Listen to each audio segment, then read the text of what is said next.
আমি সেখানে উপস্থিত থাকবো যাতে আমার কোন উম্মত পুলসিরাত থেকে ছিটকে জাহান্নামে না পড়ে যায়।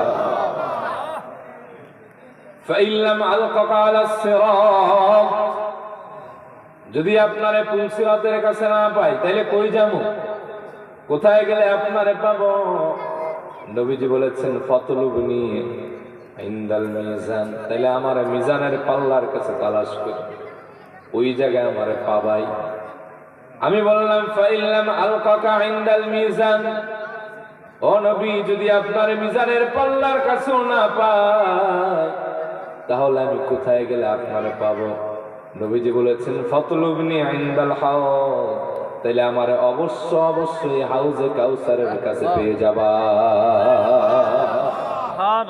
এই তিন জায়গা ছাড়া আমি কোথাও লড়ব না, অবশ্যই এই তিন জায়গায় আমাকে পাবা।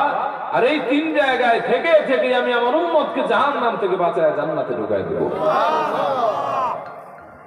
আর এই মোল্লায় কয় নবীজি নাকি কিয়ামতে পাপের চিন্তায় পেরেশান।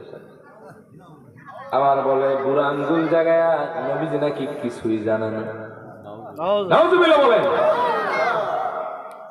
আবার অনেকে বলে নবীজি নাকি আপনার আমার মতো সাধারণ মানুষ। কুখ্যাত কাফের হবে কথা বলে, কারণ আপনার আমার মতো যদি কেউ নবীরে ভাবে তাহলে তার ঈমান থাকবে